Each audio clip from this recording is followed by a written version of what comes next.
มีเด็กอยู่2 คนชนกับนายเป็นคนพี่และเป็นที่รักของพ่อกับแม่ส่วนชนจะถูกพ่อแม่เมินและไม่สนใจอยู่เสมอมีอยู่วันหนึ่งพ่อได้ซื้อโน้ตบุ๊กสุดแรงเครื่องหนึ่งมาให้กับนายดีใจมากเล่นเกมในโน้ตบุ๊กทุกวันหนึ่งน้องชนไปขอนายเล่นเกมบ้างเพราะว่าเขาไม่เคยได้เล่นเลยแต่นายเป็นคนขี้งกไม่ยอมให้ชนเล่น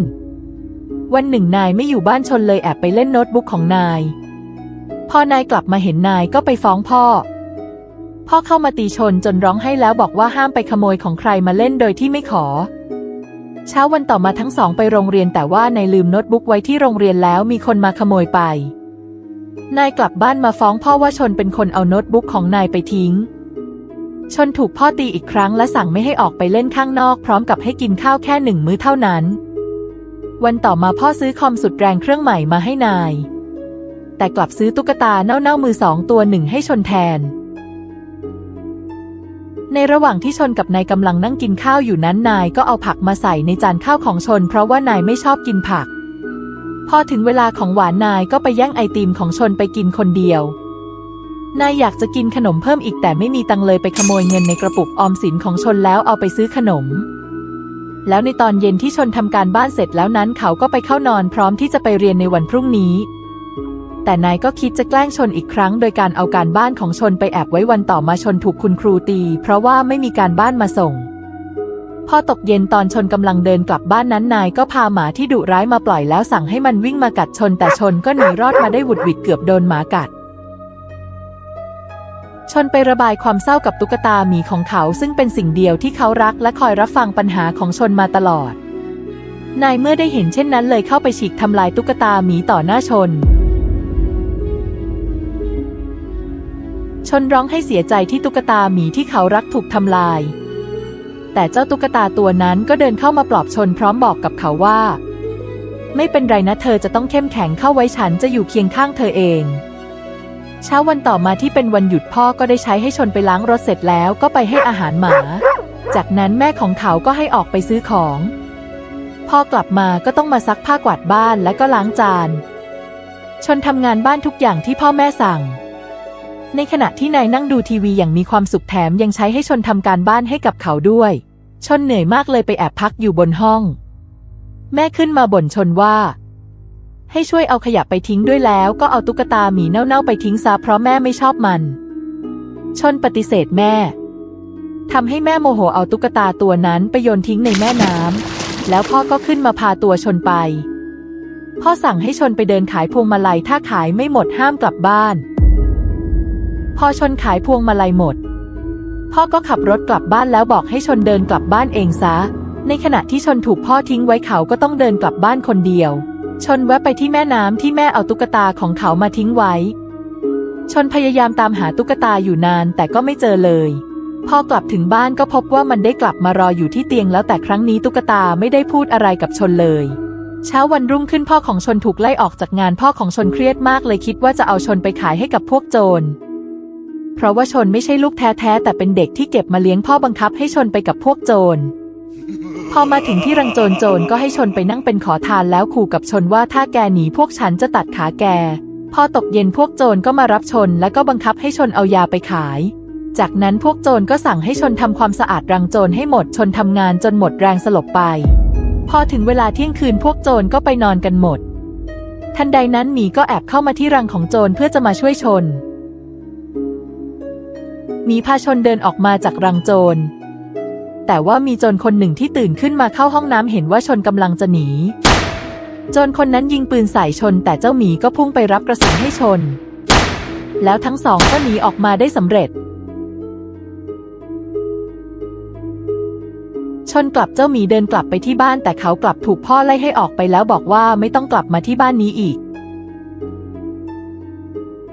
แล้วพ่อก็เอาไม้มาตีชนจนสลบไป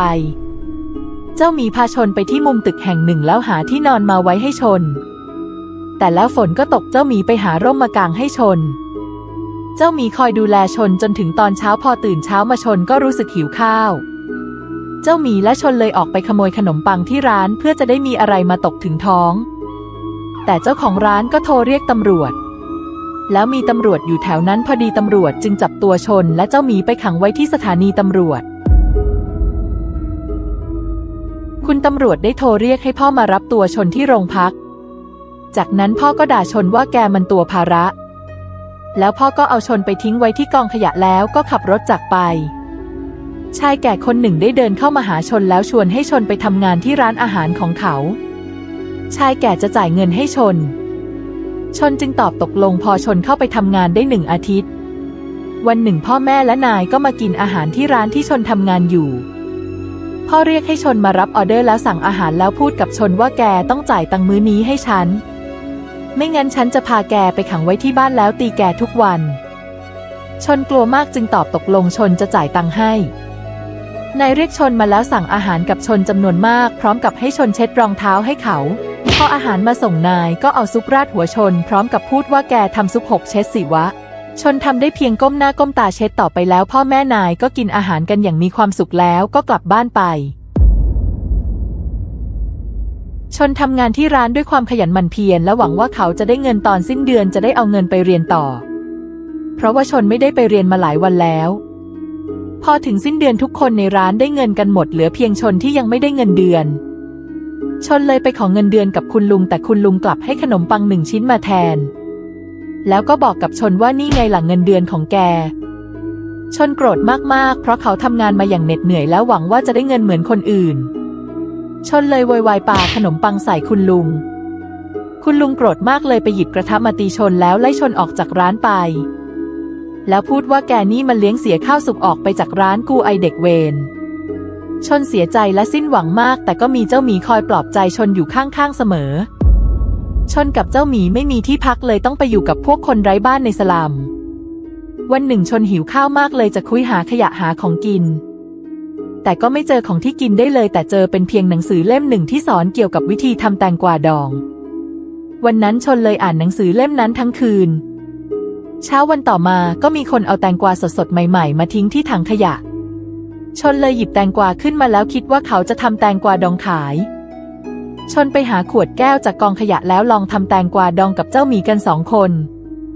แล้วพวกเขาก็ทำออกมาได้5 ขวดชนเลยคิดว่าพรุ่งนี้เขาจะเอาไปขายตามเมืองวันต่อมาเจ้าหมีก็เอารถจักรยานมาจากกองขยะปั่นจักรยานพาชนเอาแตงกวาดองไปขายที่ริมถนน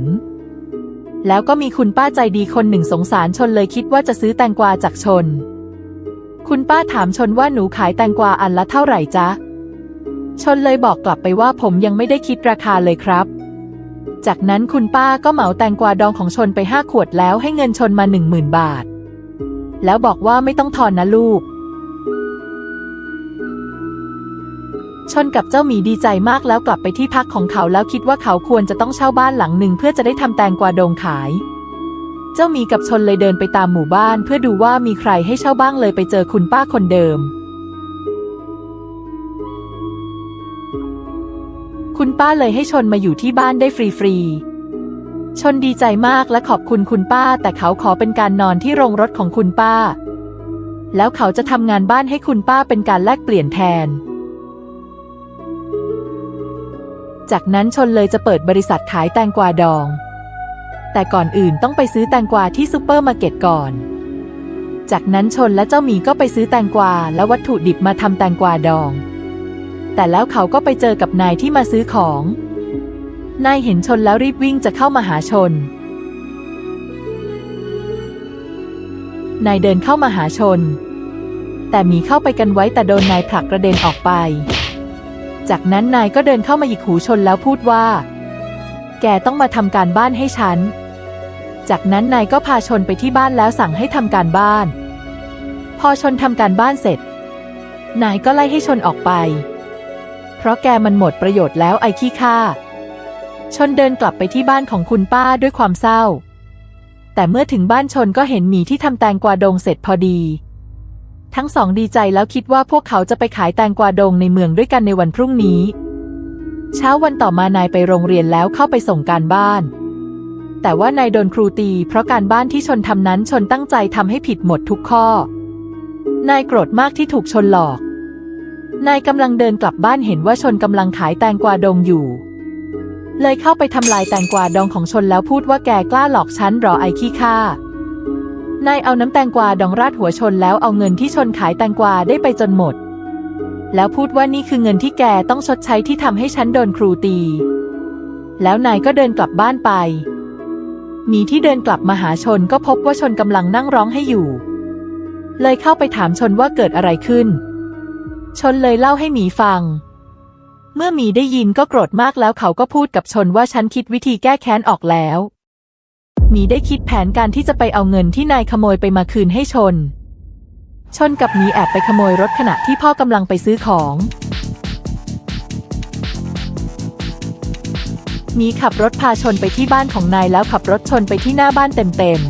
ๆนายที่ยืนสูบบุหรี่อยู่ที่หน้าบ้านก็ปาบุหรี่ลงไปแล้วรีบวิ่งไปไล่จับเจ้าหมีถูกนายวิ่งไล่ตามแต่บุหรี่ที่นายปาไปนั้นมันกระเด็นไปที่รถทำให้เกิดไฟไหม้ชนที่แอบเข้าไปในบ้านขณะที่นายกำลังไล่ตามเจ้าหมีไปชนก็เข้าไปเอาเงินที่นายขโมยไปคืนมาได้สำเร็จนายรีบวิ่งกลับมาจะดับไฟที่กำลังไหม้แม่ก็รีบวิ่งออกมาจากบ้านช่วยกันจะดับไฟแต่ไฟแรงมากนายถูกไฟเผาไปที่ก้นนายร้อนมากรีบวิ่งกระโดดลงน้ำไปได้ทัน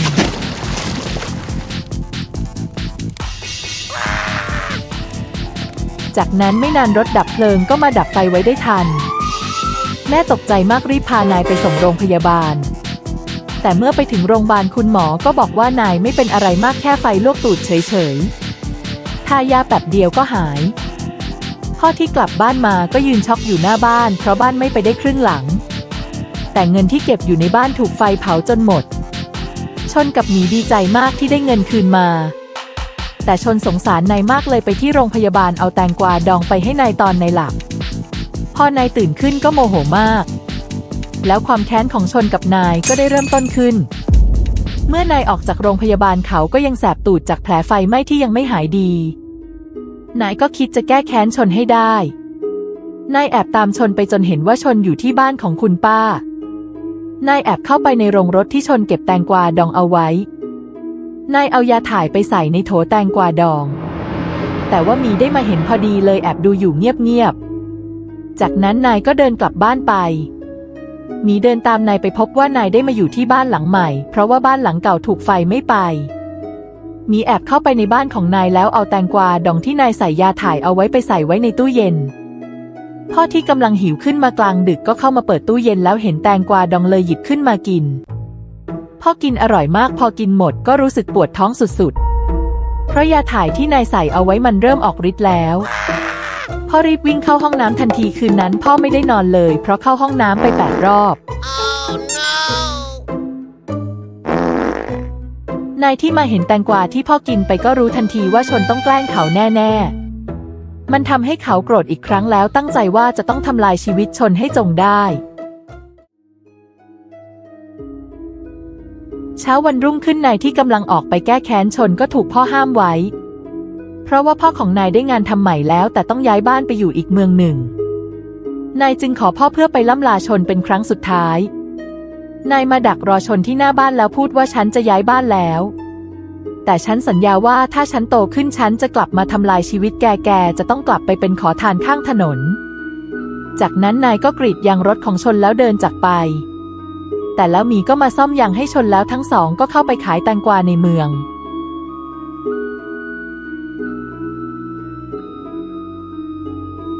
ชนเก็บตังค์มาได้จำนวนหนึ่งแล้วคิดว่าเขาจะไปสมัครเรียนแต่เขาจะต้องใช้ผู้ปกครองคุณป้าใจดีเลยไปสมัครให้ชนเพราะว่าคุณป้าเป็นเจ้าของโรงเรียนเลยให้ชนเรียนฟรีตลอดชีวิตพอตอนเย็นหลังเลิกเรียนชนก็ยังขยันมาขายแตงกวาดองกับหมีตอนอยู่ที่โรงเรียนชนเป็นที่รักของเพื่อนๆทุกคนชนจะเอาแตงกวาดองมาแจกเพื่อนชอบแตงกวาดองของชนมากแตกต่างกับนายก็ได้เข้าเรียนโรงเรียนใหม่แต่นายเป็นเด็กเกเรใช้กำลังแกล้งเพื่อนและใช้เพื่อนคนที่อ่อนแอให้ทำการบ้านให้เขาแล้วนายก็ได้ขึ้นเป็นหัวหน้าแก๊งประจำโรงเรียนแตกต่างจากชนที่ได้ขึ้นเป็นประธานนักเรียน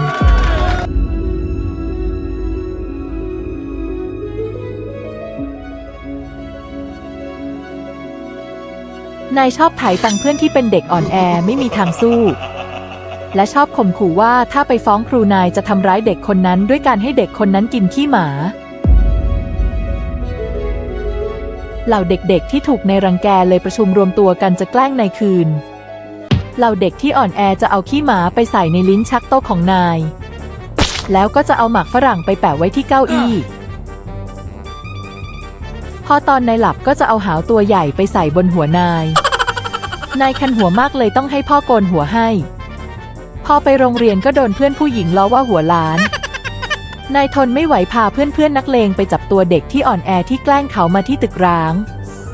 แล้วทรมานเด็กๆด้วยการเอาแมลงสาบไปใส่ตัวเด็กๆแล้วขู่ว่าถ้าพวกแกแกล้งฉันอีกฉันจะให้แกกินอึ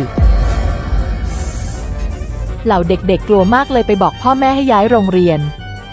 เด็กเหล่านั้นได้ย้ายไปเรียนที่โรงเรียนของชนเมื่อนายได้รู้เรื่องนั้นนายก็เรียกพวกเด็กนักเลงลูกน้องของเขาให้มารวมตัวพร้อมที่จะบุกไปที่โรงเรียนของชนเพื่อไปสั่งให้เด็กเหล่านั้นกลับมาที่โรงเรียนเดิมเพื่อทำการบ้านให้กับเขานายและเพื่อนปีนเข้าไปในโรงเรียนแต่ก็เจอกับหมาตัวหนึ่งที่กำลังคอยเฝ้าโรงเรียนอยู่ทุกคนต่างวิ่งหนีเพราะกลัวเจ้าหมานายปีนขึ้นไปบนต้นไม้เพื่อหลบเจ้าหมาแต่เจ้าหมาก็เห่านายอยู่ข้างล่างพร้อมที่จะกัดนายทุกเมื่อนายที่ได้เห็นเช่นนั้นจึงหยิบปืนอัดลมของเขายิงเข้าไปที่เจ้าหมาโดนยิงจนวิ่งหนีเข้าไปในโรงเรียนแล้วนายก็ลงมาจากต้นไม้แต่เพื่อนๆของนายหนีไปแอบกันคนละทิศละทางนายเลยโทรศัพท์เรียกทุกคนให้มารวมตัวกันที่สนามบอลเพื่อวางแผนการลักพาตัวเด็กนักเรียนคนที่จะต้องกลับไปทำการบ้านให้นายแต่ชนที่กำลังทำงานอยู่ที่ห้องกล้องวงจรปิดก็ได้เห็นว่านายและพรรคพวกที่แอบเข้ามาในโรงเรียนและวางแผนการชั่วร้ายอยู่ชนจึงต้องเตรียมการบางอย่างเพื่อรับมือนายและเพื่อนเดินตามหาเด็กที่เคยทำการบ้านให้กับเขาแล้วก็ได้มาเจอกับเด็กคนนั้นคนที่นายชอบรังแกและสั่งให้ทำการบ้านอยู่เป็นประจำเด็กคนนั้นมีชื่อว่าไอซ์เมื่อไอซ์เจอนายเขาก็รีบวิ่งหนีไปแอบในห้องน้ำแต่ก็ถูกนายตามมาจนทันนายจับตัวไอซ์แล้วพูดกับเขาว่าแกต้องกลับไปที่โรงเรียนเดิมแล้วนายก็ลากตัวไอซ์และกำลังจะออกจากโรงเรียนแต่ว่าชนและสภานักเรียนได้มาดักรอนายที่เดินออกมานายถึงไม้เบสบอลจะเข้ามาตีชนแต่ถูกเจ้าหมีปลากล้วยออกไปนายเหยียบกล้วยแล้วลื่นล้มลงไปนายขายหน้ามากนายลุกขึ้นมาอีกครั้งจะเข้าไปตีชนแต่ชนได้เตรียมการไว้แล้วชนแล้วเพื่อนเอาแตงกวาดองปาใส่ไอนายที่บ้าคลั่งจนเพื่อนๆของนายทนไม่ไหวรีบวิ่งหนีออกไปเหลือเพียงนายคนเดียวที่หนีไม่ทัน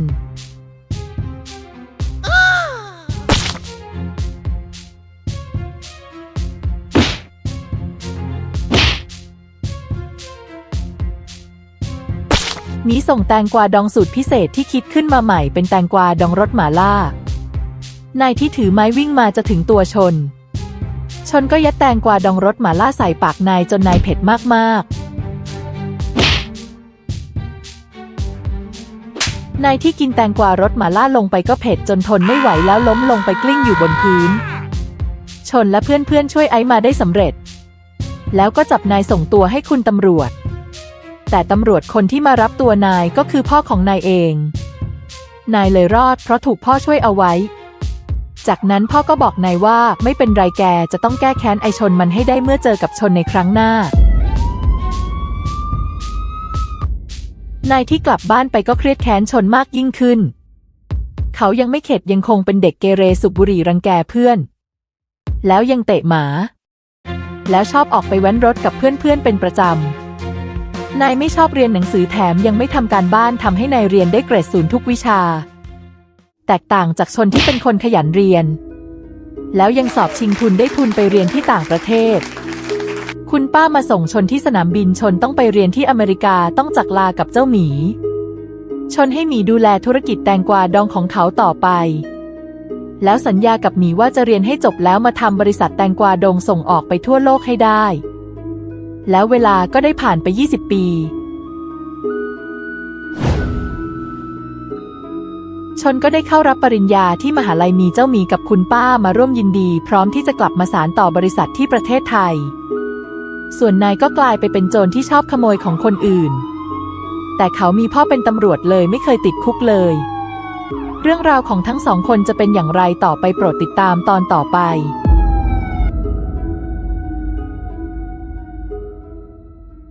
ในขณะที่นายกำลังวิ่งหนีตำรวจชนและคุณป้าที่เพิ่งกลับมาจากอเมริกาก็กำลังขับรถกลับบ้าน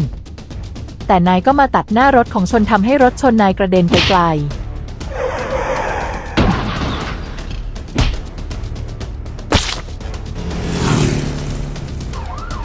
จนในที่สุดตำรวจก็ตามมาจับนายจนทันคุณตำรวจขอบคุณชนที่ช่วยให้พวกเขาจับตัวนายไว้ได้นายเมื่อได้เห็นชนเขาก็จำน้องสุดที่รักของเขาได้ในทันทีนายด่าชนว่าแกนี่มันตัวซวยจริงๆขนาดแกโตแล้วยังมาขัดขวางฉันได้แล้วฉันจะกลับมาทำลายแกไอชนไอเลวแล้วตำรวจก็พาตัวนายไปที่คุกสำหรับผู้ใหญ่ในติดคุก7 ปีข้อหาขโมยพ่อของนายที่รู้เรื่องก็ตกใจมากเขาคิดจะหาทางช่วยนายลูกสุดที่รักให้ออกมาจากคุกให้ได้พ่อของนายที่เป็นตำรวจพยายามไปขอร้องหัวหน้าให้ช่วยปล่อยตัวลูกของเขาแต่หัวหน้าตำรวจก็ปฏิเสธเพราะพวกเขาช่วยนายมาหลายครั้งแล้วพ่อเลยหมดวิธีจึงลาออกจากตำรวจแล้วเตรียมการจะช่วยนายแหกคุกออกมาพ่อของนายเจาะกำแพงหนาเพื่อจะเข้าไปช่วยนายในคุกแล้วเขาก็ทำได้สำเร็จกำแพงได้แตกออกแล้วพ่อก็พาตัวนายออกมาได้สำเร็จนายและพ่อวิ่งหนีผู้คุมออกมาจากคุกแล้วขึ้นไปที่หอที่พ่อได้ขโมยมาพ่อพานายออกมาจากคุกกลางทะเลได้สำเร็จด้วยความสามารถและความเก่งในการเป็นตำรวจมาก่อนนายจึงคิดในใจว่าฉันออกมาได้แล้วได้เวลาที่แกจะต้องเจ็บปวดแกไอชนแกเจอฉันแน่แกไม่รอดแน่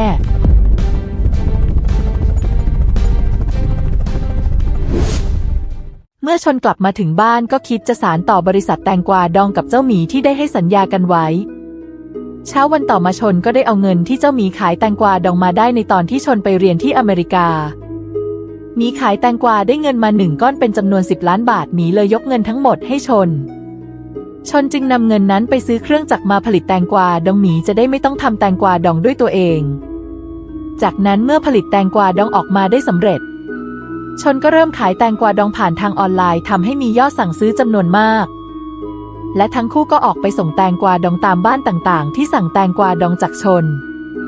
จนถึงตอนเย็นชนกับหมีก็ส่งแตงกวาดองจนหมดถือว่าเป็นเรื่องที่ดีมาก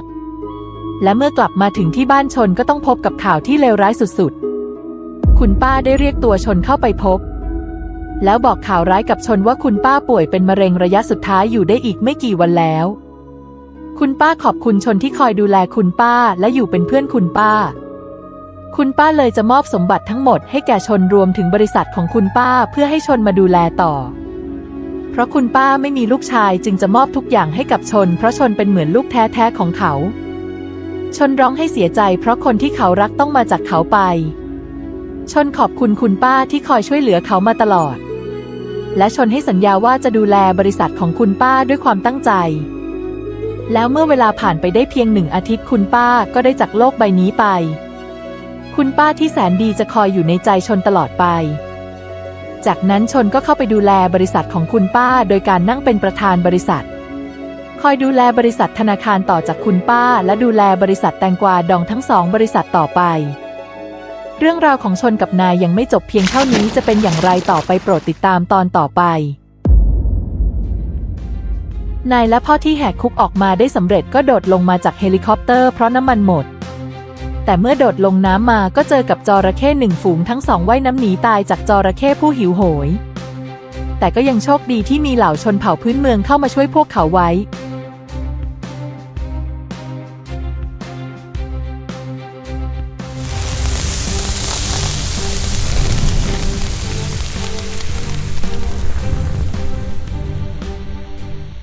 คนป่าได้พานายไปพักที่หมู่บ้านและคอยให้อาหารแต่พ่อบอกนายว่าอย่ากินเพราะอาจจะมียาพิษคนป่าพวกนี้อาจจะหลอกเขาก็ได้นายเลยบอกไปว่าพวกเขายังไม่หิวเลยอยากไปนอนพรุ่งนี้เช้าจะได้ออกเดินทางคนป่าเลยจัดที่นอนให้แก่นายพอตกดึกมาพ่อก็ได้พานายออกมาจากหมู่บ้านแต่จะต้องเผาหมู่บ้านนี้ซะก่อนคนป่าจะได้ตามพวกเขามาไม่ได้พ่อและนายเลยเผาหมู่บ้านทิ้งทำให้คนในหมู่บ้านที่นอนหลับกันอยู่ถูกไฟเผาจนตายยกหมู่บ้านแล้วพวกเขาทั้งสองก็เดินทางมุ่งหน้าเพื่อที่จะออกจากป่าแห่งนี้พ่อ อกับนายที่เดินทางอยู่ในป่าหลายวันอาหารของพวกเขาก็เริ่มหมดนายและพ่อจึงหาของกินในป่า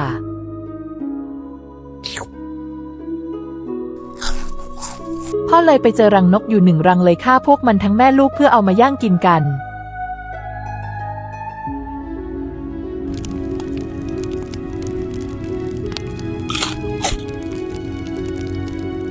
ระหว่างทางพวกเขาก็พบกับสัตว์ร้ายมากมายแต่พวกมันก็ทำอะไรพวกเขาไม่ได้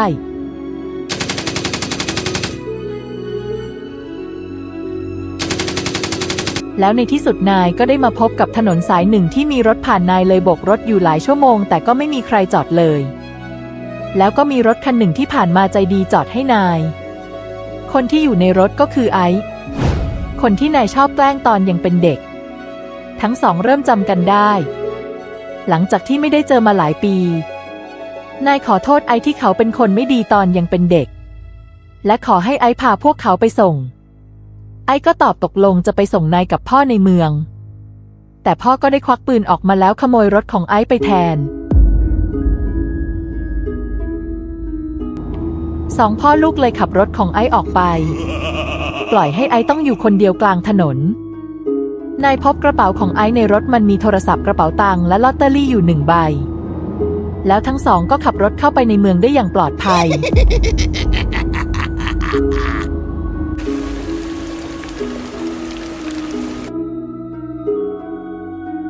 นายและพ่อที่หนีออกมาจากป่าได้สำเร็จก็ได้กลับมาที่บ้านแม่ก็ได้เตรียมอาหารเพื่อเลี้ยงฉลองลูกสุดที่รักในขณะที่กำลังกินอาหารกันอยู่นั้นในทีวีก็ได้ประกาศผลรางวัลของลอตเตอรี่รางวัลที่1นายเลยหยิบลอตเตอรี่ที่ได้ขโมยมาจากไอซ์แล้วพบว่ามันคือลอตเตอรี่รางวัลที่1นายและพ่อดีใจมากๆพวกเขารีบเอาลอตเตอรี่ไปขึ้นเงินรางวัลได้เงินมา50 ล้านบาทแล้วในวันต่อมาไอซ์ก็ได้มาทวงเงินจากลอตเตอรี่เพราะมันเป็นใบที่เธอซื้อมาแต่นายกลับไล่ไอซ์ให้กลับบ้านไปซะเพราะว่าลอตเตอรี่ใบนั้นมันได้เป็นของเขาแล้วพร้อมกับดูถูกไอซ์ว่าเธอมันก็แค่ผู้หญิงกากๆจนรีบออกไปจากบ้านกูได้แล้วหรือไม่แกก็ต้องมาเป็นคนใช้ให้กับฉันแล้วนายก็เดินเข้าบ้านไปนอนอยู่บนกองเงินอย่างมีความสุขส่วนไอซ์ก็ได้แต่เจ็บใจแค้นไอ้นายที่ขโมยของเขาไปมันทำให้เธอคิดจะวางแผนมาแก้แค้นนายให้จงได้ในขณะที่นายกำลังพาพ่อและแม่มาฉลองที่พวกเขาถูกรางวัลที่1นายก็พาครอบครัวมาที่ร้านอาหารสุดหรูและก็ได้พบกับชนที่กำลังทานอาหารอยู่กับเจ้าหมีนายเลยเดินเข้าไปจะหาเรื่องชนแต่ก็ถูกชนเมินใส่แต่นายก็ยังไม่ยอมแพ้พยายามจะสาดน้ำใส่ชน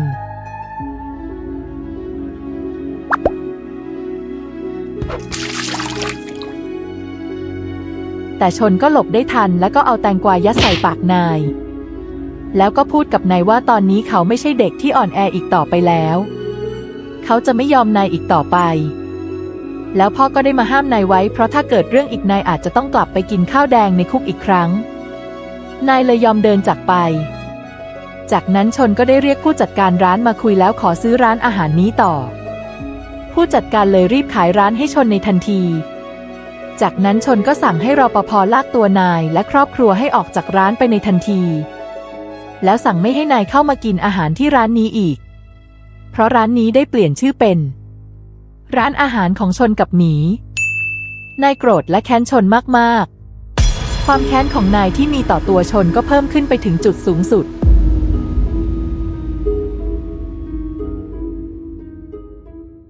นายที่กำลังจะพาพ่อและแม่กลับบ้านนั้นก็ได้พบกับรถที่ยางแบนเพราะมีใครมาเจาะยางเอาไว้นายคิดว่าชนต้องเป็นคนทำแน่ๆแต่จริงๆแล้วเป็นไอซ์ที่คอยตามมาแก้แค้นนายเลยต้องเข็นรถกลับบ้านพอกลับมาที่บ้านก็พบว่าทั่วบ้านเต็มไปด้วยขี้หมาไอซ์ได้เข้ามาในบ้านตอนที่นายไม่อยู่แล้วเอาขี้หมามาทาทั้งบ้านของนายทำให้วันนั้นนายและพ่อแม่ต้องนอนโดนยุงกัดอยู่นอกบ้านนายคิดว่าชนต้องมาแกล้งเขาแน่ๆ Nope. นี่แกคิดจะเปิดสงครามกับฉันใช่ไหมไอ้ชน ตอนที่พวกนายกำลังหลับไอ้ก็เอาแมงมุมตัวใหญ่มาปล่อยไว้นายวิ่งหนีแมงมุมจนไม่ได้หลับไม่ได้นอนทั้งคืนนายเลยคิดว่าเขาจะต้องเอาชนะชนให้ได้ โดยจะต้องมีเงินให้เยอะกว่าชน นายเลยเอาเงินที่ถูกลอตเตอรี่ทั้งหมดไปที่คาสิโนและหวังว่าเขาจะต้องรวยล้นฟ้าทีนี้แหละแกไอ้ชนแกเสร็จฉันแน่นายที่เข้าไปเล่นในคาสิโนก็พบกับเจ้าหมีที่กำลังนั่งเล่นอยู่นายเลยเข้าไปดูถูกเจ้าหมีแกมาทำอะไรที่นี่ไอ้หมีฉันจะเล่นให้ได้เงินเป็นล้านแล้วซื้อบริษัทแตงกวาดงเน่าๆของแกเองจากนั้นนายก็ไปท้าเล่นพนันตัวต่อตัวกับเจ้าหมีที่เป็นเจ้าของคาสิโนก็สั่งให้คนสับไพ่โกงไพ่ให้นายได้แต้มน้อยๆแต่ให้ไพ่เจ้าหมีเป็นไพ่ป๊อก9ทุกตานายที่ได้เล่นไป10 ตาก็แพ้เจ้าหมี10 ตารวดแล้วก็พูดว่านี่แกโกงฉันหรือว่าไอ้หมีแล้วนายก็พูดว่าเอาเงินกูคืนมานะเจ้าหมีเลยพูดสวนกลับไปว่าไหนบอกว่าแกจะมาซื้อบริษัทฉันไงมีเงินแค่นี้ซื้อบริษัทฉันไม่ได้หรอกนะนายเลยโกรธมากแต่ก็ทำอะไรหมีไม่ได้เพราะมีบอดี้การ์ดคุ้มกันอยู่นายเลยขับรถกลับบ้านแล้วไปขอเงินพ่อเพิ่มแต่พ่อก็บอกนายว่าลูกเอาเงินไปหมดแล้วนะพ่อไม่มีเงินเหลือให้ลูกแล้วนายที่รู้สึกผิดหวังและไม่อยากแพ้เจ้าหมีและชนจึงนำรถของเขาที่เหลืออยู่เป็นอย่างสุดท้ายไปขายแล้วก็ได้เงินมาก้อนหนึ่งนายจึงปั่นจักรยานไปที่คาสิโนแล้วไปเล่นตู้สล็อตแต่เขาก็เล่นไม่ได้เงินสักบาทเล่นอยู่2 ชั่วโมงก็เสียเงินทั้งหมดไปแล้วก็พูดว่าไอ้ตู้บ้านนี่มันโกงฉันจากนั้นหมีก็ได้เดินเข้ามาเสนอเงินกู้ให้กับนาย นายจึงกู้เงินจากเจ้าหมีแล้วทำสัญญากันเมื่อนายได้เงินมาก็ขอตัวไปเข้าห้องน้ำนายคิดจะบิดเงินเจ้าหมีแล้วเอาเงินนี้ไปเล่นที่คาสิโนอื่นนายปีนออกมาจากช่องระบายอากาศจนออกมาจากคาสิโนได้สำเร็จแต่ก็ถูกไอ้ที่คอยสะกดรอยตามนายมาโดยตลอดฉีดยาสลบใส่นายจนนายสลบลงไปแล้วไอ้ก็เอาเงินของนายที่กู้มาจากเจ้าหมีไป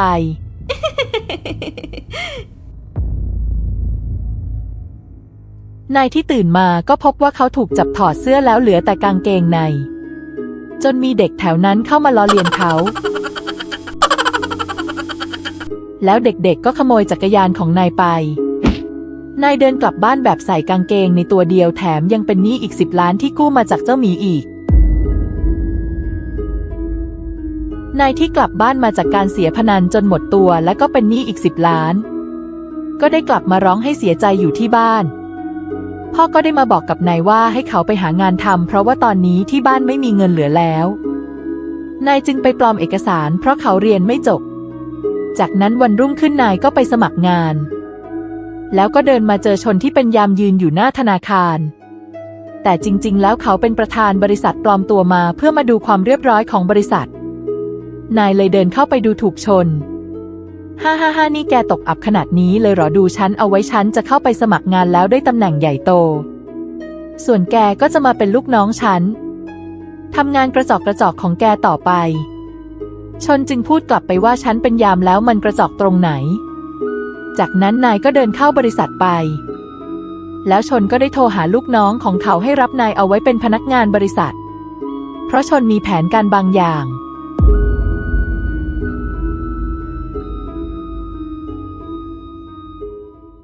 นายเข้าไปสมัครงานกับหัวหน้าฝ่ายบุคคล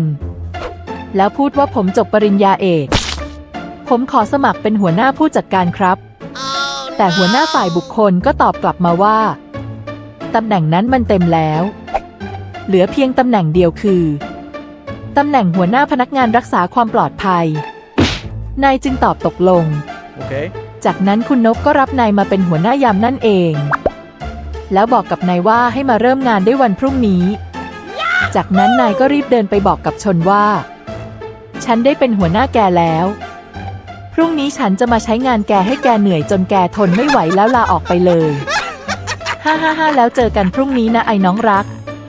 จากนั้นนายก็เดินกลับบ้านไปอย่างมีความสุขเช้าวันรุ่งขึ้นนายก็รีบออกจากบ้านเพื่อจะไปทำงานในวันแรกเมื่อมาถึงหน้าบริษัทก็ไม่เจอชนแล้วนายคิดในใจสงสัยมันคงลาออกไปแล้วเพราะกลัวฉันสินะแล้วคุณนกก็มาเรียกตัวนายให้ขึ้นไปประชุมผู้บริหารที่ห้องประชุมใหญ่เมื่อนายเข้ามาถึงห้องประชุมก็อ้าปากค้างเพราะว่าเขาเห็นชนนั่งที่เก้าอี้ประธานบริษัท นายเลยเดินเข้าไปหาชนแล้วพูดว่าเมื่อวานแกยังเป็นยามอยู่เลยทำไมวันนี้ถึงมานั่งเก้าอี้ประธานได้วะชนเลยตอบกลับไปว่าฉันแค่ลงไปดูความเรียบร้อยของบริษัทว่ามีใครอู้งานบ้างแล้วอีกอย่างนายพูดว่ากับใครแล้วทำไมยังไม่ทำความเคารพฉันอีกอยากตกงานหรือไงนายเลยจำใจก้มหัวให้กับชนเพราะกลัวจะตกงานจากนั้นชนก็สั่งให้นายไปชงกาแฟให้เขานายจึงไปชงกาแฟแล้วคิดจะแกล้งชนเลยใส่น้ำปลาลงไปพอไปถึงที่โต๊ะชนก็ให้นายกินกาแฟที่นายชงนายเลยฝืนกินกาแฟเข้าไปแล้วก็สำลักกาแฟออกมาเพราะว่ามันเค็มมากน้ำกาแฟไปเลอะที่รองเท้าของชนเลยสั่งให้นายมาเช็ดตีนให้กับเขานายเลยไปเอาผ้ามาเช็ดให้จากนั้นชนก็หักเงินเดือนนายเท่ากับราคารองเท้าของชนที่เลอะไปหมดแล้วชนก็ใช้ให้นายไปซื้อรองเท้าให้เขาใหม่เพราะว่าชนมีไปคุยธุระต่อกับนายกโดยต้องมาให้ทันเวลาไม่งั้นเขาจะหักเงินเดือนของนายแต่ก่อนนายจะออกไปซื้อรองเท้าชนก็ได้ยึดแว่นของนายมาข้อหาที่นายคิดจะแกล้งประธานบริษัท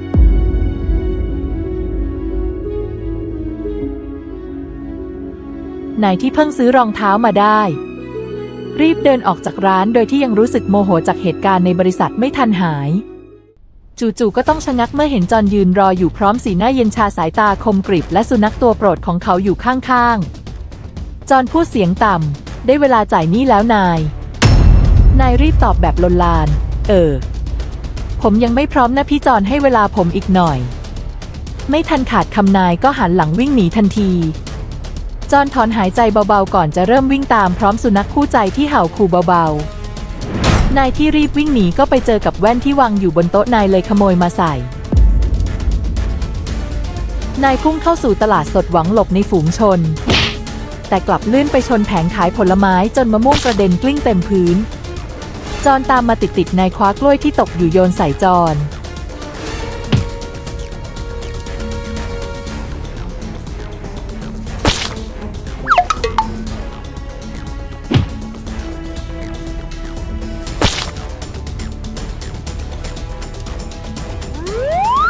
แต่จอนหลบทันและสุนัขของเขาก็เหยียบเปลือกกล้วยจนลื่นถลาสร้างโอกาสให้นายวิ่งต่อได้นายเจอสะพานที่กำลังก่อสร้างและมีแค่กระดานไม้พาดข้ามแม่น้ำเขาตัดสินใจกระโดดเสี่ยงตายข้ามไปแต่จอนที่ตามมาติดๆใช้เชือกที่มีอยู่ในมือขว้างเกี่ยวเสาข้างหน้าแล้วถลายตัวผ่านอากาศมาอย่างเท่ว้าว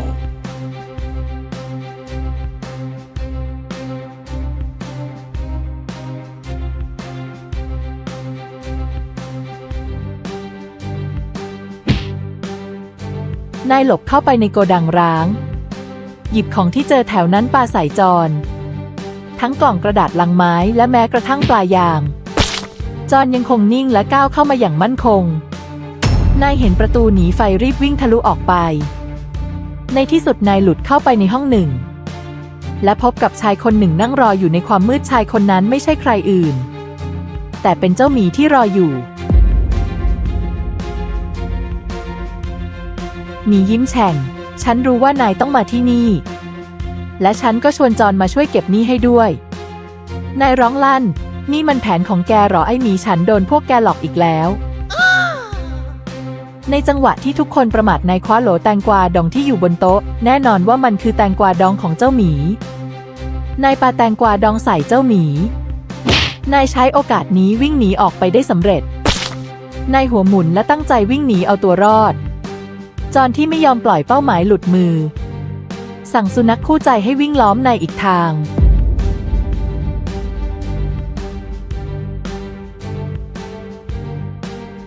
นายพูดลนลานนี่พี่จอนเรื่องมันไม่ต้องถึงขนาดนี้ก็ได้แค่ผมยังไม่มีจ่ายวันนี้เองแต่จอนไม่พูดอะไรเอาแต่มองนิ่งๆแล้วเดินเข้าไปหานายด้วยความมั่นคงขณะนั้นเองนายที่คิดแผนแกล้งจอนได้อย่างรวดเร็วตัดสินใจพุ่งไปที่สนามหลังโกดังซึ่งมีหลุมดินขนาดใหญ่ที่คนงานเคยขุดไว้แต่มันดันกลายเป็นบ่อขี้จากน้ำเสียที่ท่วมขังนายหยิบกระป๋องเก่าๆโยนใส่จอนหลบได้อย่างสวยงามแต่ในจังหวะนั้นนายแกล้งลื่นล้มและแกล้งทำเป็นหมดแรงตรงขอบบ่อทำให้จอนเร่งฝีเท้าเข้ามาใกล้เพื่อจับตัวนาย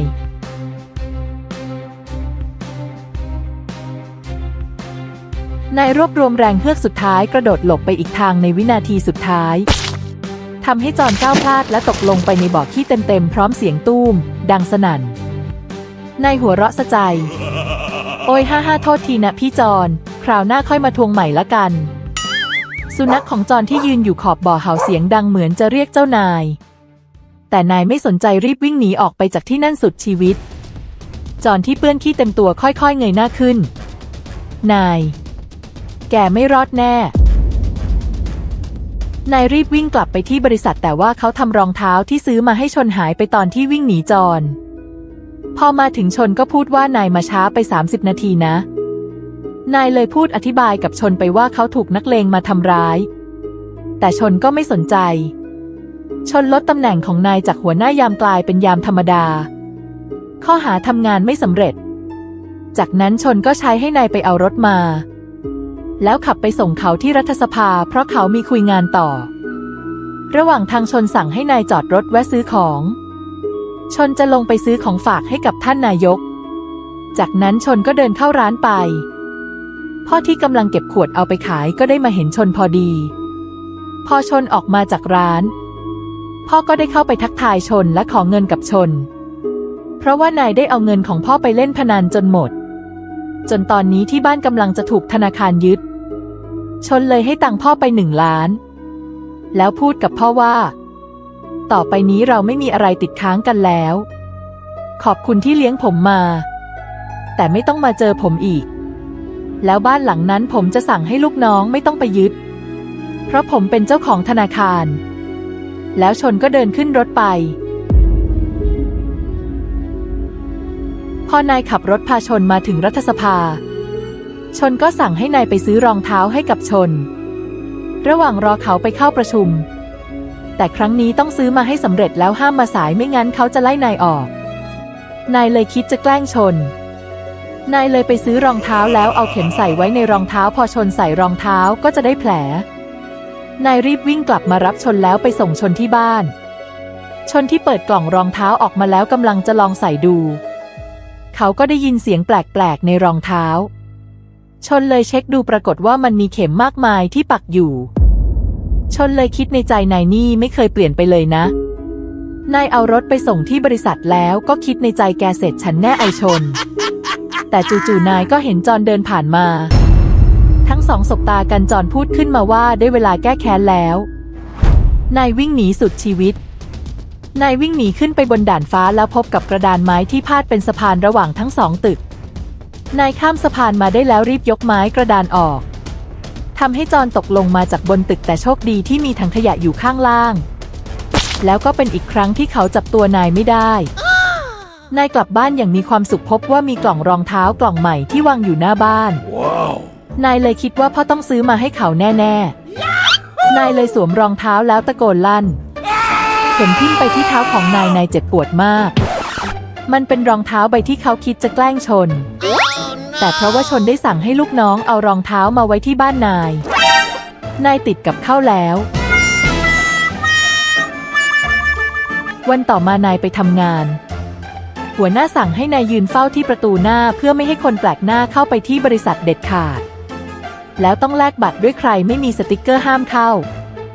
นายพูดกับหัวหน้าว่าเขาทำได้สบายไม่ต้องเป็นห่วงหลังจากนั้นนายก็ไม่สนใจเอาแต่นอนสบายไม่ยอมทำตามที่หัวหน้าสั่ง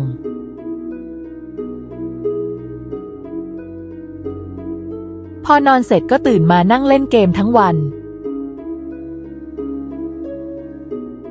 ชนที่เดินมาดูความเรียบร้อยก็เห็นว่านายกำลังอู้งานเลยสั่งลงโทษนายให้นายยกของขึ้นไปที่ห้องของชนโดยห้ามใช้ลิฟต์ถ้าขนขึ้นไปไม่หมดนายจะต้องไปเป็นพานโรงนายเลยจำใจทำตามที่ชนสั่งนายแบกของมากมายขึ้นบันไดไปแต่ห้องของชนนั้นอยู่ที่ชั้น50มันไกลมากพอขนขึ้นมาถึงนายก็เหนื่อยมากๆแต่เขาจะต้องลงไปขนของที่อยู่ข้างล่างอีกหลายอย่างเลยขี้เกียจเดินลงบันไดนายเลยไปขโมยร่มของพนักงานที่เดินผ่านมาแล้วโดดลงข้างล่างไปแล้วก็กางร่มแทน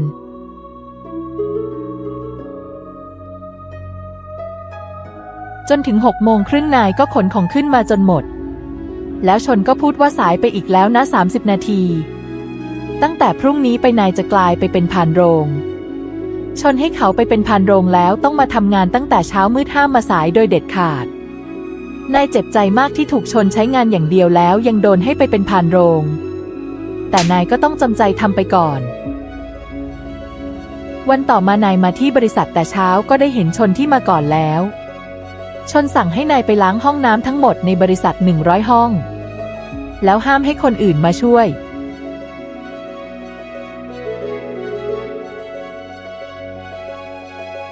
ชนใช้งานนายสารพัดจนนายทนไม่ไหวนายหมดความอดทนนายเลยขอลาออกนายจะไม่ยอมทนเป็นลูกน้องชนอีกต่อไปแล้วแกมันเป็นปีศาจฉันจะกลับมาแก้แค้นแกมันไม่มีทางมีชีวิตที่ดีกว่าฉันจะต้องชนะแกให้ได้แล้วนายก็ได้กลับบ้านไปนายที่กลับมาที่บ้านก็บอกพ่อว่าเขาได้ลาออกมาแล้วเขาจะไม่ทนทำงานกับไอ้บ้าชนน้องเลวอีกต่อไป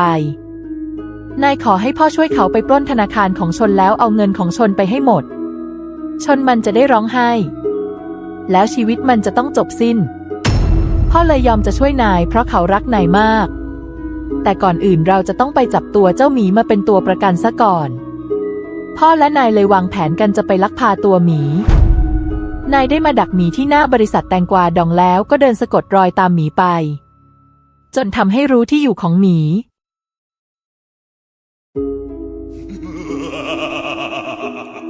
จากนั้นนายที่เคยทำงานในบริษัทธนาคารของชนก็แอบเข้าไปเอาพิมพ์เขียวแล้วก็รหัสตู้เซฟธนาคารมาได้นายกลับไปหาพ่อแล้วบอกที่อยู่ของหมีและก็ให้รหัสตู้เซฟธนาคารกับพ่อไปแล้วทั้งสองก็เริ่มปฏิบัติการปล้นครั้งใหญ่นายได้โทรเรียกเพื่อนนักเลงในสมัยเรียนให้มาร่วมปฏิบัติการปล้นครั้งใหญ่โดยแผนการแรกของพวกเขาคือต้องไปปล้นรถขนเงินของชนเพื่อจะนำเงินมาซื้อเครื่องขุดเพื่อจะได้ขุดอุโมงค์ไว้สำหรับการหนีออกมาจากธนาคารนายและเพื่อนๆขี่มอเตอร์ไซค์ล้อมรถขนเงินเอาไว้จากนั้นนายก็ปาระเบิดเข้าไปในรถทำให้รถเกิดการระเบิดจากนั้นนายก็เข้าไปเอาเงินในรถแล้วรีบขับรถลงไปในท่อระบายน้ำเพื่อหนีจากตำรวจ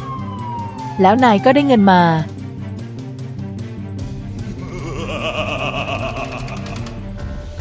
นายนำเงินไปให้พ่อซื้อรถขุดเจาะเพื่อที่จะได้ขุดได้เร็วกว่าเครื่องเจาะธรรมดาแล้วก็ได้เริ่มแผนการต่อไปนายและพ่อก็เริ่มขุดอุโมงค์เพื่อที่จะได้ทำทางหนีเตรียมไว้พ่อขุดอุโมงค์จนไปถึงที่กำแพงของธนาคารพอดีแล้วแผนการขุดอุโมงค์หนีก็สำเร็จนายจึงจะเริ่มแผนต่อไปคือเอาตัวเจ้าหมีมาเป็นตัวประกันให้ได้เพื่อจะได้ทำลายชีวิตของชนให้สิ้นซากชนได้โทรศัพท์ไปบอกเจ้าหมีว่ารถธนาคารของชนโดนปล้นแต่ไม่เป็นอะไรมากเพราะมันเป็นเงินของอีกธนาคารหนึ่งที่จะเอามาฝากกับชนได้เตือนเจ้าหมีไปว่าให้ระวังตัวด้วยเพราะอาจจะเป็นฝีมือของนายเขาอาจจะมาแก้แค้นพวกเราหมีที่กำลังนั่งกินข้าวกับจอนก็ตอบชนไปว่าให้เขาส่งคนไปช่วยชนไหมเขาจะได้ส่งจอนไปดูแลชนแต่ชนก็บอกว่าเขาไม่เป็นไรเขาดูแลตัวเองได้หมีเลยบอกชนไปว่าอย่าประมาทนะนายอาจจะรอบกัดเราตอนไหนก็ได้หมีคุยโทรศัพท์ยังไม่ทันจบก็ได้มีบางอย่างพุ่งเข้ามาในห้องปรากฏว่ามันเป็นแก๊สยาสลบหมีกับจอนที่อยู่ในห้องไม่ทันตั้งตัวดมแก๊สเข้าไปทำให้ทั้งสองสลบลงไปอย่างรวดเร็วแล้วนายก็ได้เข้ามาจับตัวหมีไป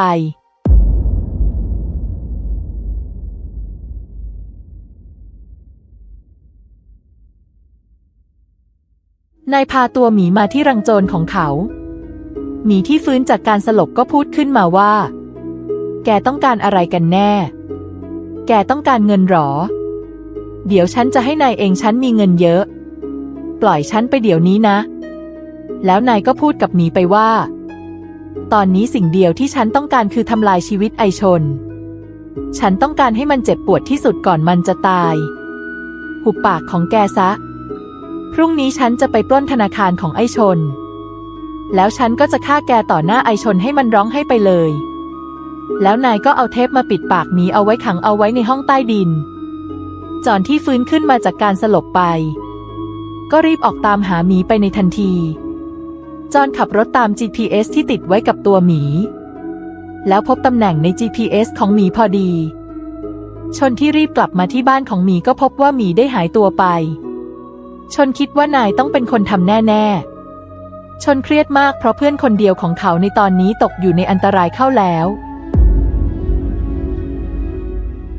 จอนเข้ามาเจอที่อยู่ของนายที่จับตัวหมีเอาไว้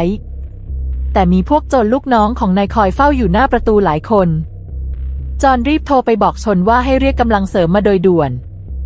เขาจะเข้าไปช่วยหมีก่อน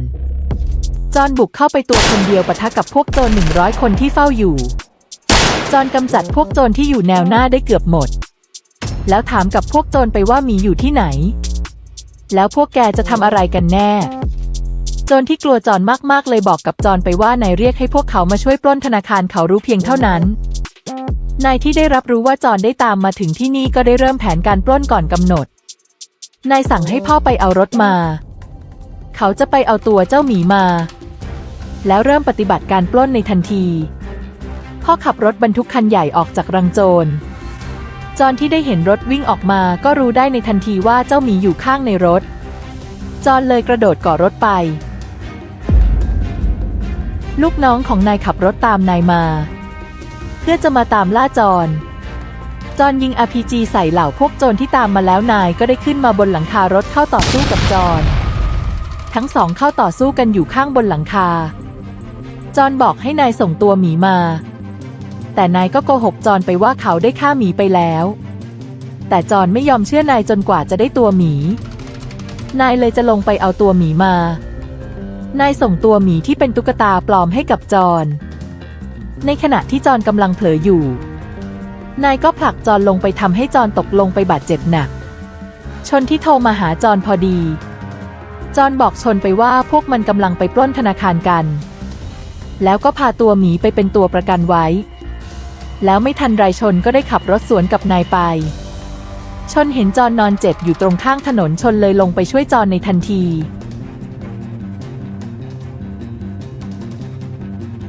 ชนพาจอนขึ้นรถมาถามจอนว่ายังสู้ไหวไหมจอนพูดว่าให้รีบไปที่ธนาคารด่วนๆก่อนที่พวกมันจะทำแผนการปล้นสำเร็จเราต้องหยุดแผนของนายให้ได้ชนเลยรีบขับรถเพื่อจะตามไปช่วยหมีให้ทันในที่สุดพ่อและนายขับรถถึงธนาคารพ่อขับรถพุ่งเข้าไปในธนาคารจากนั้นก็ลงรถแล้วออกไปปล้นธนาคารผู้คนแตกตื่นนายจับตัวหมีไว้ไม่ให้ห่างตัวส่วนพ่อก็พุ่งเข้าไปที่ห้องของผู้จัดการธนาคารพ่อจับตัวผู้จัดการธนาคารมาได้เพิ่มอีก1 คนพวกเขามัดตัวหมีกับผู้จัดการเอาไว้แล้วพ่อก็ตรงไปที่ตู้เซฟธนาคารแล้วเริ่มเจาะประตูตู้เซฟทันทีตำรวจกำลังจะเข้ามาในธนาคารแต่นายได้ขู่ตำรวจว่าถ้าใครเข้ามาที่ธนาคารเขาจะฆ่าตัวประกันให้หมดและระเบิดธนาคารทิ้งเพราะนายได้ให้ลูกน้องไปวางระเบิดทั่วธนาคารแล้ว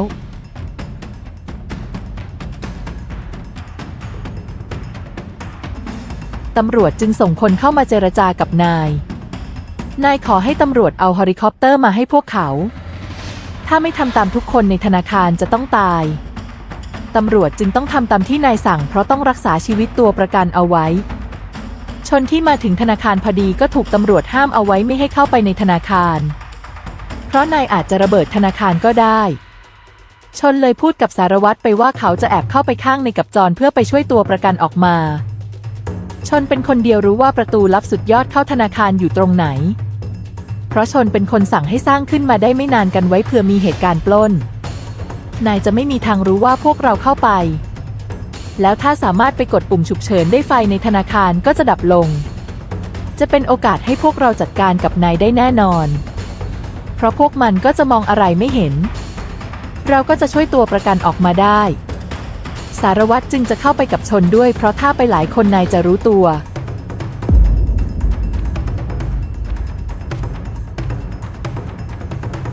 ชนพาจอนและสารวัตรเข้าไปในประตูลับที่เชื่อมกับชั้นใต้ดินของธนาคารทั้ง3 คนจะแบ่งหน้าที่กันไปสารวัตรจะแอบเข้าไปกู้ระเบิดส่วนจอนจะเข้าไปปิดไฟที่ห้องควบคุมและชนจะเข้าไปช่วยเจ้าหมีและตัวประกันออกมา เมื่อจรปิดไฟลงสารวัตรจะสั่งให้ตำรวจเข้ามาจัดการกับพวกโจรในทันทีแต่ต้องรอจนกว่าจรจะปิดไฟได้สำเร็จในขณะที่พวกชนกำลังวางแผนกันพ่อก็ได้เจาะประตูของตู้เซฟได้สำเร็จพ่อโทรไปบอกกับแม่ที่รออยู่ตรงอุโมงค์ที่พวกเขาขุดไว้สำหรับการหนีพ่อบอกให้แม่กดระเบิดกำแพงทันทีจากนั้นกำแพงในห้องของตู้เซฟเก็บเงินก็ระเบิดออกพ่อและแม่วิ่งเข้าไปกอดกันด้วยความเป็นห่วงพวกเขาคุยกันเราจะทำสำเร็จแล้ว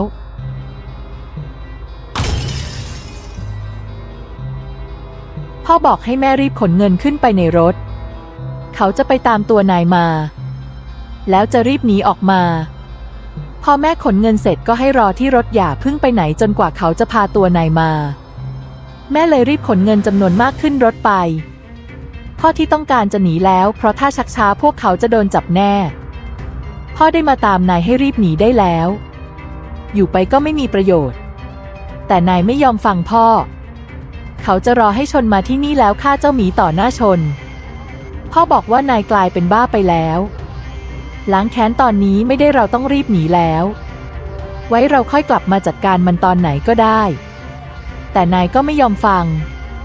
ไล่ให้พ่อกลับไปก่อนแต่ไม่ทันไรชนก็โผล่เข้ามาแล้วพูดว่าฉันมารับตัวหมีแล้วในที่สุดแกก็โผล่มาสักทีฉันจะได้ล้างแค้นแกสักทีฉันรอเวลานี้มานานแล้วไอชนน้องรักของพี่แล้วนายก็จับตัวหมีขึ้นมาชนพูดขอร้องนายให้ปล่อยตัวหมีมาแล้วจะเอาเงินไปเท่าไหร่ก็ได้ชนขอโทษนายที่เขาทำไม่ดีกับนายไปแต่นายไม่ฟังที่ชนพูดเลยนายบอกกับชนว่าดูนี่เอาไว้ซะในจังหวะนั้นนายได้ทำสิ่งที่เลวร้ายลงไปนายใช้ปืนไฟเผาไปที่ตัวของเจ้าหมีเจ้าหมีถูกไฟเผาเข้าไปเต็มๆแล้วโยนเจ้าหมีไปที่ชน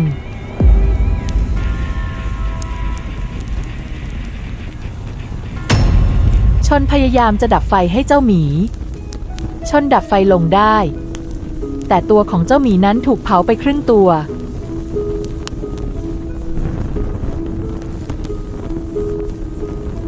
ชนสิ้นหวังสุดๆเจ้าหมีกำลังจะตายแล้วนายก็เดินเข้ามาแล้วเล็งปืนไปที่ชนที่กำลังกอดร่างของเจ้าหมีนายกำลังจะเหนี่ยวไกฉันชนะแล้วลาก่อนนะน้องรักแต่ทันใดนั้นเองไฟทั้งธนาคารก็ได้ดับลงชนใช้จังหวะนี้ที่ไฟดับทำให้นายมองไม่เห็นชนพาตัวของเจ้าหมีวิ่งหนีออกมาแอบในห้องหนึ่งชนบอกให้หมีทำใจดีๆไว้เขาจะพาหมีไปรักษาเองหมีพูดด้วยน้ำเสียงอ่อนแรงไม่เป็นไรหรอกฉันดีใจที่ได้อยู่กับเธอก่อนฉันจะจากไปฉันขอบอกความลับกับเธอได้ไหมมันเป็นสิ่งสุดท้ายที่ฉันจะบอกกับเธอชนลูกรักของพ่อชนร้องให้เสียใจแล้วตั้งใจฟังที่หมีกำลังจะเล่าในคืนหนึ่งที่พ่อและแม่และชนกำลังเดินกลับบ้านพ่อของนายที่กำลังวิ่งไล่จับโจรอยู่แถวนั้นเขากำลังจะจับโจรคนนั้นได้แต่โจรคนนั้นก็วิ่งมาทางพ่อและแม่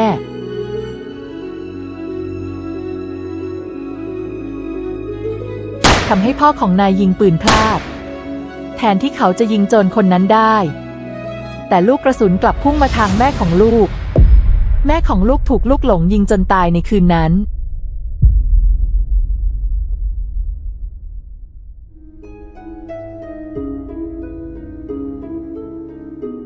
พ่อที่โมโหมากเลยหยิบปืนของโจรที่ทำตกเอาไว้ขึ้นมาจะยิงพ่อของนายแต่ก็ถูกพ่อของนายยิงจนตายไปอีกคนวิญญาณของพ่อเป็นห่วงลูกมากทำให้พ่อได้ไปสิงอยู่ในตุ๊กตาหมีตัวนี้ที่อยู่ในร้านที่พ่อตายอยู่หน้าร้านพ่อของนายที่รู้สึกผิดจึงเอาลูกเก็บไปเลี้ยงพ่อเดินตามหาลูกอยู่หลายปีจนกระทั่งวันหนึ่งพ่อได้เห็นพ่อของนายมาซื้อโน้ตบุ๊กที่ร้านหนึ่งพ่อเลยไปนอนรออยู่กลางถนนรอให้พ่อของนายมาเอาตัวพ่อไปแล้วพ่อของนายก็มาเอาตัวของพ่อไปแล้วนำไปให้กับลูกในวันนั้นพ่อดีใจมากนะตั้งแต่วันนั้นที่เราอยู่ด้วยกัน จำได้ไหมที่พ่อไปช่วยลูกจากพวกโจรแล้วก็ตอนที่พวกเราไปขายแตงกวาดองด้วยกันในวันแรกตอนที่พวกเราได้ไปเจอกับคุณป้าจนกระทั่งลูกโตขึ้นเป็นประธานบริษัท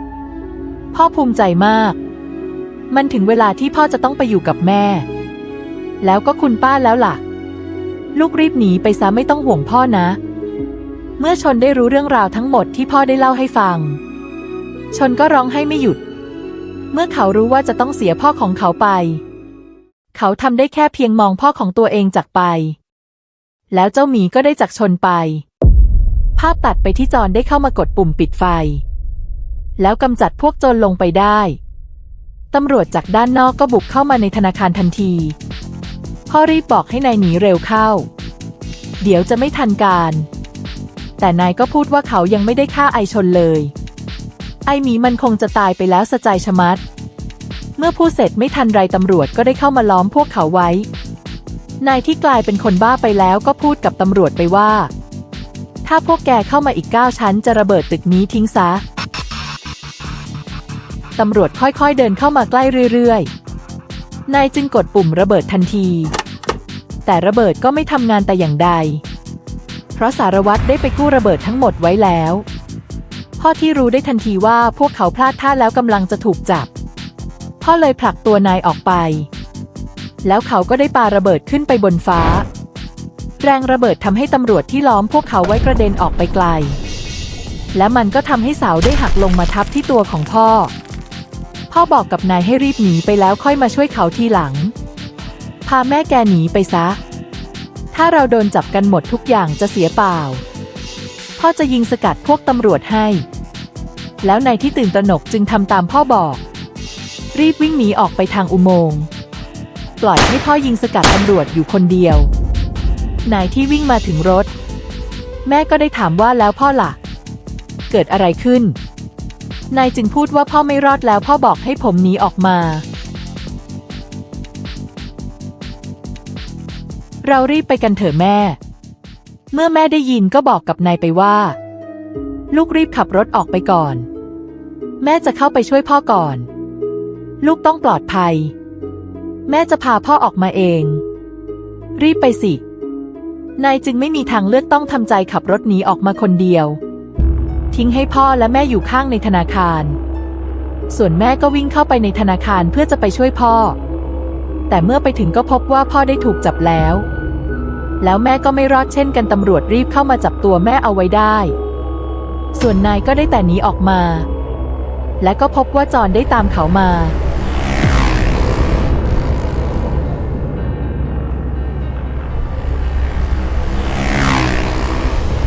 นายขับรถด้วยความเร็วไปที่ท่าเรือ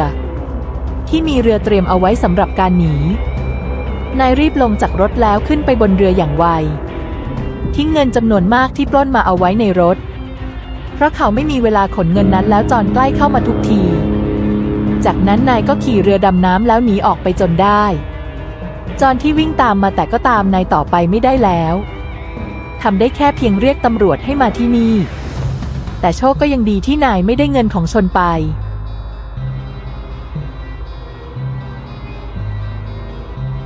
10 ปีผ่านไปชนได้ทุ่มเงินมหาศาลเพื่อวิจัยสร้างหุ่นยนต์และนำความทรงจำทั้งหมดของหมีใส่ลงไปในหุ่นยนต์ตัวนั้นแล้วชนก็ทำได้สำเร็จหุ่นยนต์หมีได้สร้างเสร็จแล้วถึงจะไม่ใช่หมีตัวจริงแต่ก็มีความจำและความรู้สึกทุกอย่างเหมือนที่หมีมีเจ้าหมีได้กลับมาหาชนอีกครั้ง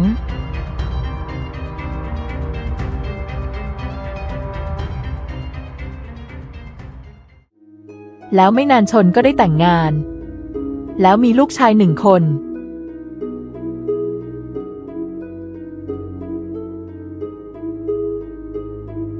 ชนดีใจมากที่เขาได้ลูกชายแต่ในคืนหนึ่งเรื่องเลวร้ายก็ได้เกิดขึ้นนายที่รอดจากเหตุการณ์ปล้นธนาคารในครั้งนั้นก็เข้ามาในโรงพยาบาลและซ่อนอยู่ในความมืดเขาได้เฝ้าดูชนมาโดยตลอดหลายปีและรอวันนี้มานาน